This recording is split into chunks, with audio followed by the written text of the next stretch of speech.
अपनी गति पकड़ करके जो है ना क्लोजिंग की ओर जा रहा है। मैं आप सब पत्रकार भाइयों को एडवांस में कमिंग 2022 की शुभकामनाएं आज इसलिए दे रहा हूं कि यूपी के चुनाव में हमारी पार्टी व्यस्त है, हो सके उस दिन हम उधर हों। लेकिन एक आज आप सभी के सामने मैं सरकार जो ढंढोरा पीटती है ईमानदारी का, उस ढिंढोरे को अगर आप जाके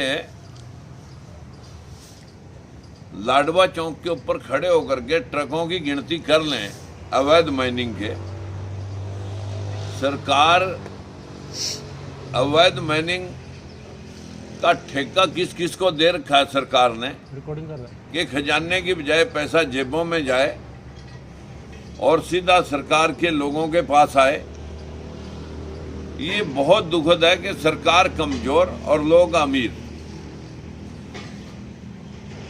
जो चोर हैं वो अमीर होते जा रहे हैं और हमारे देश का खजाना दोनों हाथों से लूटा जा रहा है।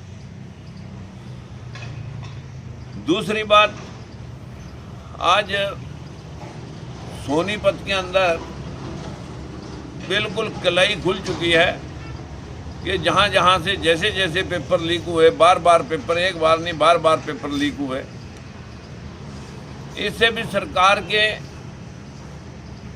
सिस्टम को लोग धराशायी करे बैठे हैं। और जो पेपर दिए जाते हैं, जो सेंटर बनाए जाते हैं, एग्जामिनेशन सेंटर, उन सेंटरों में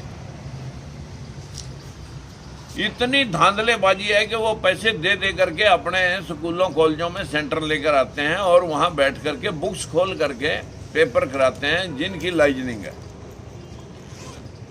पेपर एडवांस में पहले उनके घर पहुंचे होते हैं, फिर भी कहीं कसर मसर रह जाए कि वो तैयारी ना कर सकें तो किताबें खोल करके उनकी तैयारी करा दी जाती है।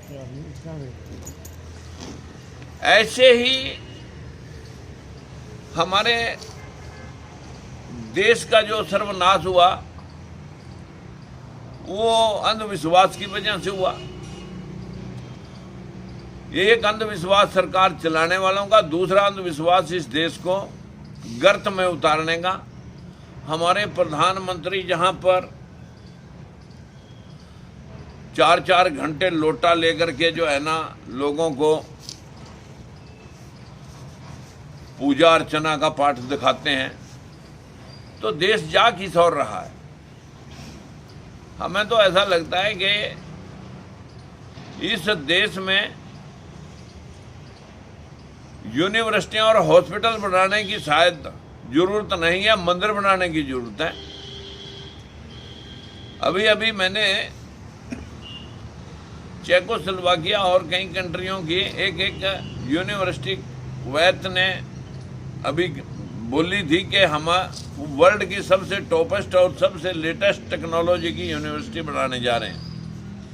हमारे देश में लेटेस्ट टेक्नोलॉजी के मंदिर और मूर्तियां बनाई जा रही हैं। इससे न जाने कितने देश अंधविश्वास की गर्त में और जाएंगे।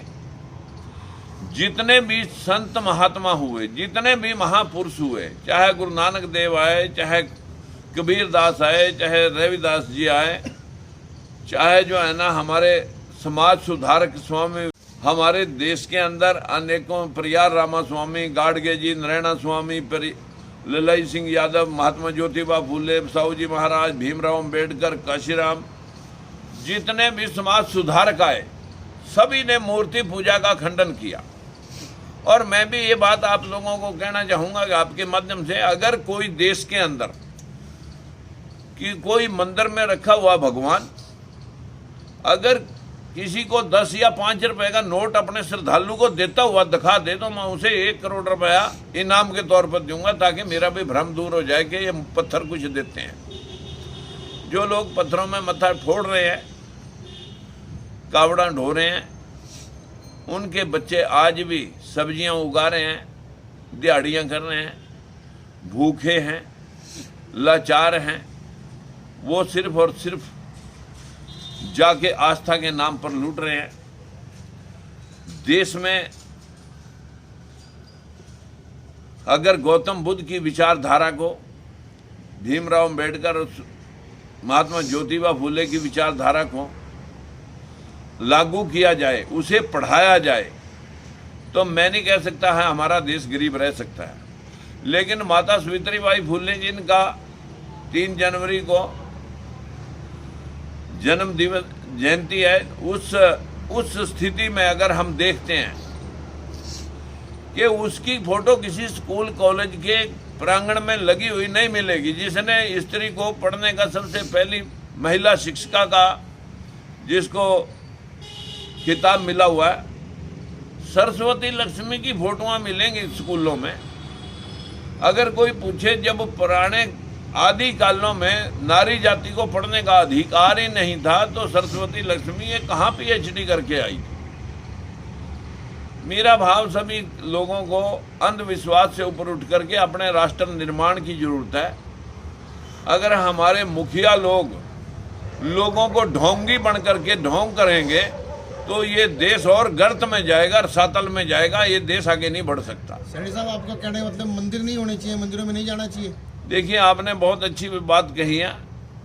विदेशों में विश्व के इतने कंट्री हैं जहाँ जहाँ गौतम बुद्ध है, जहाँ जहाँ उस विचारधारा की टेक्नोलॉजी का कि चोरी मत कर, झूठ मत बोल, नशा मत कर, व्यभिचार, अनैतिक व्यभिचार, बिला वजह हिस्सा ना कर, कि इंसान ही भगवान है, पत्थर भगवान नहीं है। अगर पत्थरों में प्राण प्रतिष्ठा हो सकती है तो एक व्यक्ति की डेड बॉडी में प्राण प्रतिष्ठा, जो कि एक्चुअल में वो बॉडी है, उसमें ही प्राण प्रतिष्ठा करके दिखाएं। जब उसमें नहीं हो सकती तो पत्थर में कैसे हो सकती है? तो मंदिर जो है, लोगों ने अपना एक व्यवसाय बना लिया। ये धर्म नहीं, धंधा है। और जो धर्म के नाम पर लूट देश के अंदर हो रही है, वो इस कदर छा चुकी है लोगों के दिलो दिमाग के ऊपर कि लोग अपना अस्तित्व भी भूल गए हैं। काम और कर्म निष्ठा और कर्तव्य तो शायद भूल गए। एकदम से BA पढ़ा लड़का 5वीं फेल पुजारी के पैरों में पड़ा कि मेरे को नौकरी दे दे। यूपी में से चुनाव है, राम मंदिर मुद्दा है वहाँ पर, तो वहाँ मुद्दा नहीं रहेगा राम मंदिर? क्या लगता है आपको राम मंदिर पे? देखिए वहाँ पर मंदिर बनाया ही बीजेपी ने हिंदुइज्म मुसलमानिज्म करके दिखाने के लिए। मुद्दा राम मंदिर नहीं है, मुद्दा बेरोजगारी होना चाहिए, मुद्दा अच्छी शिक्षा और अच्छी हेल्थ होनी चाहिए, चिकित्सा होना चाहिए। मुद्दा किसान इस देश में फिर काम करने वाला भूखा क्यों है? इस देश का मजदूर और किसान सड़कों पर 1 साल तक इस सरकार ने रोड़ दिया, वो मुद्दा होना चाहिए। सर, आप इतने बड़े नेता हैं, पूर्व सांसद हैं, आपको लगता नहीं कि इस प्रकार के बयानबाजी से कि क्या छवि धूमिल हो सकती है? क्या कहेंगे? छवि धूमिल, जितने लोग समाज सुधारक आए वो कोई MP MLA थोड़ी थे, वो सोशल रिफॉर्मर थे। तो तो मैं कह रहा हूँ कि अभी मैं सहारनपुर एक शादी में गया, वहाँ लोग जय जयकार इस बात की लगा रहे थे कि जी एक मुद्दा नया आया है जी, पेपर लीक मामले में मुख्य आरोपी पकड़ा गया, 1 लाख इनामी कहा गया था उसको। उसकी जूम ऐप पे मुख्यमंत्री के साथ फोटो है, योगी आदित्यनाथ के साथ फोटो है। बहुत दुखद है। मुख्यमंत्री के साथ ऐसे ही चापलूस बैठ करके ही पेपर लीक तक पहुंचते हैं और वहां से सिफारिशें लेकर के। ये व्यवस्था कहीं ना कहीं सीधा मुख्यमंत्री के CM हाउस से जुड़ी होती है, ऐसे नहीं पहुंचता कोई भी। और जब ये परिस्थितियां सामने आ रही हैं तो हमारे देश में पढ़ने का तो एक स्कूलों में स्कूल बंद हैं, जबकि शादियां, सब मंदिर, सब दिनचर्या, जब ये इतनी बड़ी बड़ी रैलियां सरकारें कर रही हैं तो क्या सारा कोरोना स्कूलों में फैल रहा है? क्योंकि आज सरकारी स्कूलों में गरीब तबके के बच्चे पढ़ते हैं, वो पढ़ेंगे नहीं, वो सिर्फ दिहाड़ीदार इनकी चापलूसी करने के लिए बने रहें और व्यवस्था ऐसी बन जाए कि आम आदमी का बच्चा पढ़ ना सके और जो ठीक ठाक लोग हैं, अच्छी माली हालत के लोग हैं, वही लोग पढ़े, उन्हीं के हाथ में सारा सिस्टम रहे। यूपी में आप चुनाव प्रचार कर रहे हैं, क्या आप चुनाव लड़ सकते हैं यूपी से? मेरा तो वहाँ वोट नहीं है, विधानसभा के चुनाव में वोट होना जरूरी है, लेकिन हमारी पार्टी वहाँ लड़ रही है। गठबंधन? हाँ, हमारा बहुत सारी पार्टियों का, एक ही छोटी छोटी पार्टियों का एक गठबंधन है, भारतीय महागठबंधन लेकर के। उसकी लगभग 403 सीटों के ऊपर सभी किस क्षेत्रों में हमारे लोग चुनाव लड़ेंगे। सैनी साहब, अंतर्राष्ट्रीय गीता महोत्सव भारतीय जनता पार्टी शुरू कर रही है, ये बहुत बड़ी धूमधाम से मनाया ये जा रहा है। 100-200 तो क्या कहना करोड़, चाहेंगे? ये 100-200 करोड़ रुपए डकारने का सौदा था, बस। डकार गए। ये डकारने के लिए इससे बताइए इस प्रदेश को यहाँ लैट्रिन मिली होगी बाहर से आए हुए लोगों की, और या मतलब जो है ना यहाँ थोड़े बहुत लोगों का जिनकी दुकानदारी थी उनका रोजगार चल गया होगा। लेकिन मैं ये बात कहूंगा कि आपका कहने का मतलब है गीता के नाम पे साफ साफ लूट कर रहे हैं। ये गीता के नाम पर लूट थी सरकार के चहेतों की। अगर इसका बजट खुलवाया जाए, आरटीआई लगाई जाए तो पता लग जाए कितना बड़ा स्कैंडल निकलेगा। अगर गीता के उपदेश में जो लिखा है कि क्या तू लाया था क्या ले जाएगा, जो कुछ लिया यहीं से लिया, क्यों व्यर्थ की चिंता कर रहा है, इस श्लोक को अगर चरितार्थ कर दिया जाए फिर कोई काम करने की जरूरत नहीं है। सब धूनी रमा करके बैठ जाओ और कोई मतलब हाथ पैर लाने की जरूरत नहीं है। पूर्व सांसद राजकुमार सैनी हमेशा विवादों में घिरे रहते हैं, चाहे देवी देवताओं को लेकर, चाहे सनातन धर्म को लेकर, चाहे किसी जाति विवाद को लेकर। क्या कारण है सर? अंधविश्वास, जितने लोगों ने उसका चीरहरण किया, मानसिक गुलाम, हमेशा यही सवाल उनके दिलो दिमाग पर छाया रहता है।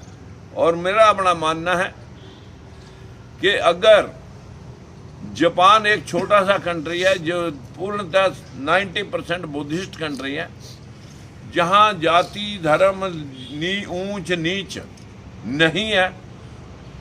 1945 के विश्व महायुद्ध के अंदर वो अमेरिका ने नेस्तनाबूद कर दिया था हिरोशिमा नागासाकी के ऊपर बम डाल के। आज फिर वो वर्ल्ड का टॉपेस्ट कंट्री है। अगर बुद्ध की विचारधारा के लोग जहां ऊंच नीच काम करने वाले की जय और टेक्नोलॉजी की जय है, अगर सही मायने में हमारा देश भी उस ओर बढ़ता तो हमने चीन के लोगों से ये पूछा कि आप आगे क्यों बढ़े, कि आपके देश में 50% आबादी जो हमारी महिलाएं हैं, जो या तो खेत खलिहान का अपने घर गृहस्थी का काम देख सकती है, उसका काम देख सकती हैं, और या फिर जो संपन्न घरों के लोग हैं उनके परिवारों की महिलाएं वो तो खेत में भी नहीं जाती, वो तो कहीं मतलब अपने घर गृहस्थी में भी नौकरानियां बहुत सारी लग रही हैं। उनके पास पूजा पाठ तीर्थ व्रत के अलावा फुर्सत नहीं। अगर सही मायने में देश को विश्व के एंगल से देखा जाए, सब देशों में ट्रक तक लेडी चला रही हैं, क्रेना तक चला रही हैं, लेकिन हमारा देश पुरुष प्रधान समाज है। ये औरत को इजाजत ही नहीं देता कि आप राजनीति में आओ, शिक्षा क्षेत्र में आगे बढ़ो, चिकित्सा क्षेत्र में आगे बढ़े। और हमारे देश के अंदर जो ना पुरुष प्रधान समाज होने की वजह से महिलाएं घुट करके अपना जीवन व्यतीत कर जाती हैं, और अगर किसी ने थोड़ा बहुत उपटक की तो वहाँ कलेश खड़े हो जाते हैं। तो इसलिए वो बेचारी जो है ना बस अपना जो है अपना अस्तित्व लुप्त रखती हैं। तो इन सब के लिए आप हिंदू धर्म को वो कर रहे हैं सर, क्या कहेंगे? गाली थी जो मुसलमान अंग्रेज और हमारे देश के ऊपर हुक्मरान रहे, तो ये अफगानिस्तान से आए हुए लोगों ने कि हमें काफिर, हमें जो है ना एक मूर्ख और इस तरह के शब्दों से हमारे देश के लोगों को, हिंदू का मतलब था सिंधु, सिंधु पार के लोग, उसका फारसी ने बनाया हिंदू, और हिंदुइज्म को लपेट करके लोगों ने हिंदू मुसलमान बनाया। जबकि यहाँ पर भारत में मूल निवासी समाज जो यहाँ का बासिंदा है, आज वो 85% लोग अपने अस्तित्व को टोल रहे हैं, अपना अस्तित्व ढूंढ रहे हैं। और बाहर से आई हुई जितनी भी सभ्यताएं, यहाँ इतनी सभ्यताएं बाहर से आई, यहाँ अंग्रेज आए, यहाँ मुगल आए, यहाँ पर डच आए, यहाँ पर हूण आए, यहाँ पर आर्यन आए। ये जो आर्यन सभ्यता है ये भी बहरूनी सभ्यता है। यहाँ पर आकर के यहाँ के मूल निवासियों को जो है ना मानसिक गुलाम बना रखा है। सर, एक आपका बयान आया था पहले भी, रामायण और महाभारत को आपने काल्पनिक बताया कि वो काल्पनिक था। हमारे देश के सुप्रीम कोर्ट में हमारे देश के भाषा विभाग और पुरातत्व विभाग ने एफिडेविट दिया। जब नासा वाला ने पूछा था कि राम सेतु मानव निर्मित है, तो आप जो है ना इसके सबूत लाएं, ताकि जो है ना यहाँ पर ये जो प्रोजेक्ट है सेतु निर्माण का, इसे जो है ना बंद करें। अगर नहीं तो इसको तोड़ करके एक चट्टानों की श्रृंखला, उसे जहाज़ों का रास्ता बनाएं। तब हमारे भाषा विभाग और जो हमारे पुरातत्व विभाग ने लिख करके दिया था कि ये हमारे महाकाव्य हैं, हमारी आस्था के केंद्र हैं, इनका कोई ऐतिहासिक प्रमाण नहीं है। इट मीन जिस चीज़ का इतिहास नहीं उसको आप कैसे सिद्ध करोगे कि ये वास्तविक है। अगर 6500 साल पुरानी सिंधु घाटी की सभ्यता के अवशेष 156 स्थानों पर, पाकिस्तान, हिंदुस्तान, आपके जो है ना जो चेकोस्लोवाकिया, तुर्कमेनिस्तान, इन सब जगह सिंधु घाटी की सभ्यता के अवशेष रखे हैं। 6500 साल पुराने अवशेष हमारे देश का आदमी कैसा था, घर गृहस्थी कैसी थी, उनके अवशेष हमारे देश के अंदर पुरातत्व विभाग में जगह जगह रखे हैं। फिर ये महाभारत और रामायण के जो इतने बड़ी बड़ी गदाएं, इतने बड़े बड़े तीर, तलवार, भाले, ये कहाँ चले गए? रामायण तो चलो आपने काल्पनिक कर दी, मगर सनातन धर्म का जो सबसे बड़ा ग्रंथ है श्रीमद् भगवत गीता, आप धर्म नगरी कुरुक्षेत्र में सनातन धर्म को मानते हो सर? किसने लिखा? वो आदमी ने लिखा होगा किसी ने। सर आपने बात की, या तो वो भगवान ने लिखा हो, फिर तो मैं मान लूं वो भी किसी आदमी ने लिखा होगा, अपना पक्ष जिसके हाथ में सत्ता होगी। जैसे आज रोज बिल बनते हैं, जिसके हाथ में सत्ता होती है वो अपना पक्ष रख करके बाकी के लोगों को गुलाम बनाता रहता है। आज भी सरकार बना रही है, तब भी किसी ने लिखा होगा। उत्तर प्रदेश में भी सर आपने महागठबंधन किया था, तो वहाँ की जो लहर है वो आपके विपरीत चल रही है, और वहाँ बता रहे हैं कि बीजेपी जो है अव्वल में आ रही है जी, योगी साहब का काम। देखिए, राजनीति अब मुद्दों की, विचारधारा की नहीं रही है, अब अर्थ बल की रहेगी। सारे बिकवाल सौदे पड़े हैं, सब बिक जाता है सौदा। यहाँ 2-2 करोड़, जब मध्य प्रदेश के 200 MP खरीदे जा सकते हैं, जब मतलब जो है ना बड़ी बड़ी सरकारें बदली जा सकती हैं, तो एक आम आदमी की टिकट लेने वाले की खरीदारी होती है, MLA बनने की खरीदारी होती है, वोटर की खरीदारी होती है। सिस्टम कहाँ रहा? सिस्टम विचारधारा का तो खत्म हो गया। इसी वजह से देश गरीब है। सैनी साहब, रामायण महाभारत की बात आपने बोल दी, ग्रहों को मानते हो? ग्रह, देखिए, आपको मालूम होना चाहिए कि इस सौर मंडल के अंदर 9 ग्रह हैं जो एक दूसरे की परिक्रमा कर रहे हैं गुरुत्वाकर्षण के हिसाब से। लेकिन जब सूर्य और पृथ्वी के बीच में चांद आ जाएगा तो सूर्य ग्रहण दिखेगा। अगर पृथ्वी और चांद के बीच में सूर्य आ जाएगा तो फिर चंद्र ग्रहण दिखेगा। बताइए, ये ब्रह्मांड का एक साइंटिफिक सिस्टम है, लेकिन पुजारियों ने इसको गर्भवती स्त्रियां ना देखें, आज राक्षस काटेंगे इसको, ये पृथ्वी नादिये बैल के सींग पर अटक रही है, ये जो है ना शेष नाग के सिर पे रखी है। जब इस देश के अंदर एक बंदर को सूर्य को निगल सकता है तो यहाँ सब कुछ संभव है। नग आपने भी पहन रखे हैं? नग ये कोई नग नहीं है, देखो लाल वाला ग्रीन, ये एक शीशा है। अच्छा, शीशा है। हाँ, मैं कोई नग नहीं रखता। और ये भी मेरे हैं जो शिव जी हैं। लास्ट क्वेश्चन है सर, सनातन धर्म को मानते हो? सनातन धर्म हमारे देश को हाईजैक करने के लिए बाहर से आर्यन सभ्यता के द्वारा प्लेसमेंट है सर। आपने अब हम यहाँ पर मूल निवासी जो लोग थे, 4 वर्ण 4 व्यवस्थाएं। यहाँ पर 3 वर्ण ब्राह्मण, क्षत्रिय, वैश्य, 3 जाति 3 वर्ण। चौथे वर्ण में 6743 जाति। जो इनसे काम लिया गया, गुलाम से जो काम लिया गया, सब्जी उगाई गई तो माली, भेड़ बकरी चराई तो ग्वाला, जिसने कपड़े धो दिए तो धोबी। यहाँ कपड़े धोने की मशीन नहीं बनी, यहाँ धोबी जात बनी। कपड़े सिलने के लिए मशीन नहीं बनी, यहाँ पर जो है ना जात बनी। यहाँ पर जो सेवा ली गई वो जाति पका दी गई, और उस जाति को अगर आप देखेंगे तो किसको दोषी मानते हो इसमें आप? ये सिस्टम जो है ना, जो इस देश में अभी पीछे एक बिहार का एडवोकेट जनरल बोल रहा था, वो एडवोकेट जनरल बहुत अच्छी बात कह रहा था कि जब ऊंची नीची जमीन पैदावार नहीं दे सकती, ऊंची नीची सड़क गति नहीं दे सकती, तो ऊंचा नीचा समाज राष्ट्र निर्माण कैसे कर सकता है?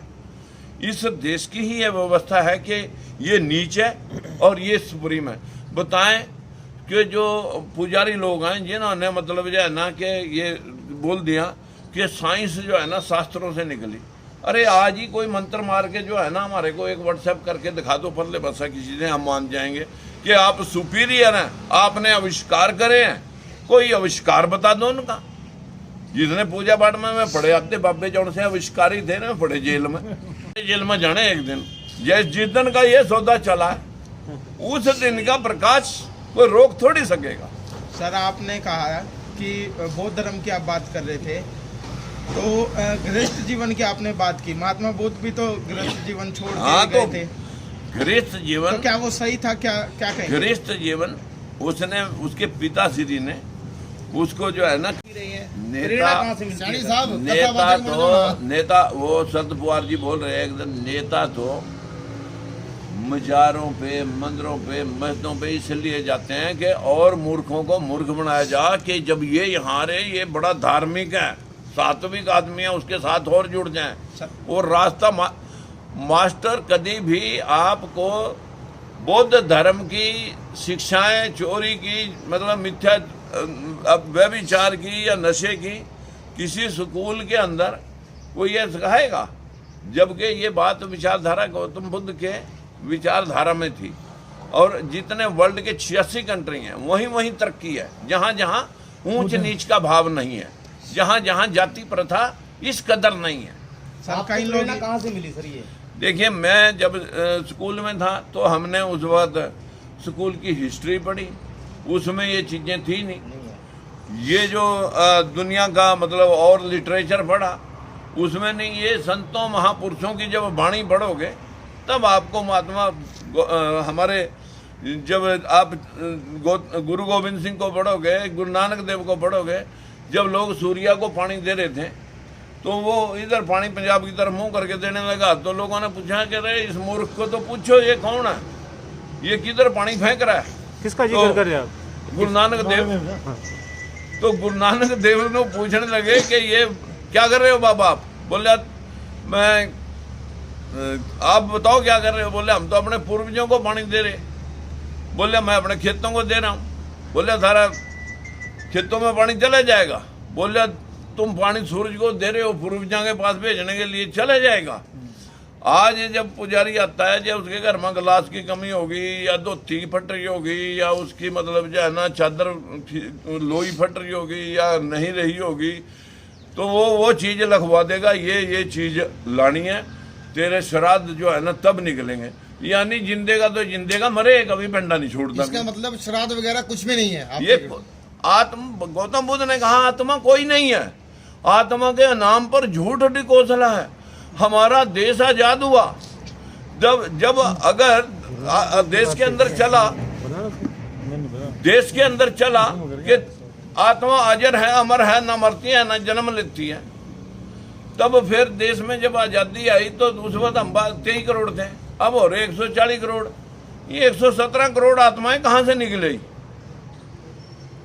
चलो भाई, जीव जंतु कीट पतंगे मच्छर मक्खी मर गए होंगे, भाई वो आत्माएं इधर आ गई। लेकिन वो तो जितनी गंदगी फैली उतने कई सौ गुना चूहे बिल्लियाँ कुत्ते मच्छर मक्खी फैल रहे हैं। ये आत्माएं कहाँ से आई?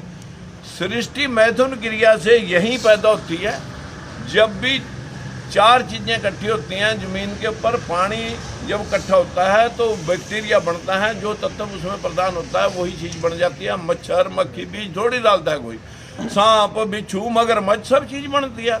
जब पृथ्वी पर पानी आया तभी ये डायनासोर तक अनेकों प्रजातियां पैदा हुई। उन्हीं में एक आदि मानव पैदा हुआ। उस आदि मानव ने ऐसा ऐसा पत्थर से आग जलानी सीख ली और फिर वह आदि मानव जो है ना ऐसा ऐसा उबला हुआ मांस खाने लगा और फिर उसका बाल उठ गए। गुफाओं में रहता था तो वहाँ सांप काटते होंगे तो कुटिया में आ गया, तन ढकने के लिए बेलपत्ते लपेटने लगा। ऐसा ऐसा विकसित हो गया सिंधु घाटी की सभ्यता तक आदमी पूर्णतः मानव बन गया। हजारों सालों से भारत को, गीता को, सबको, फिर वो सब चीजें, ये 2500 साल पहले कुछ नहीं था।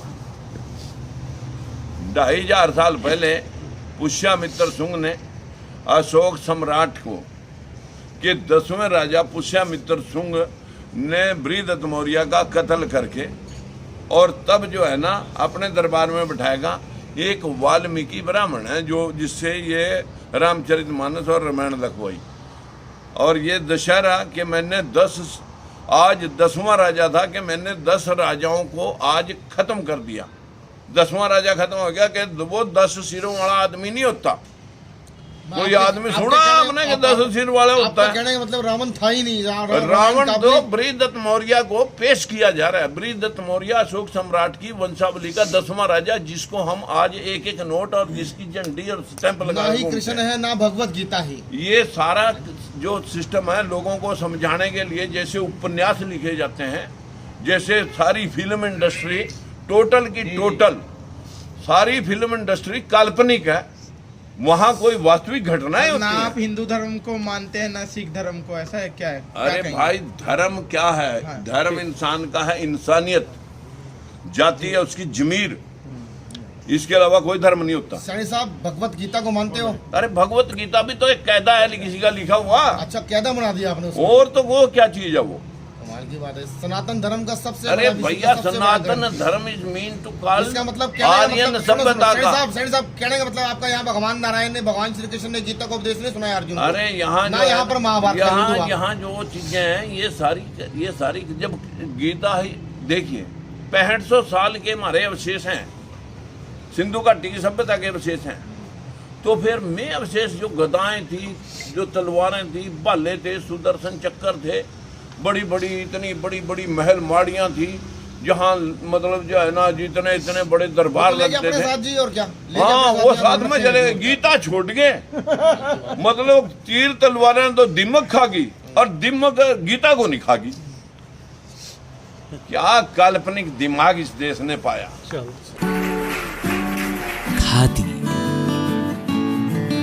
खादी एक विश्वास, खादी एक विचार, खादी एक संस्कृति और खादी एक मुस्कान। खादी जो आजादी से पहले हमारे साथ थी और आज भी है। गांधी जी का सपना है खादी। प्रधानमंत्री मोदी जी के आत्मनिर्भर भारत का विशेष हिस्सा है खादी। तो आइए इसी सपने को साकार करने के लिए हम भी अपनाएं खादी, हमारी स्वदेशी खादी, हमारे देश में बनी हमारी अपनी खादी।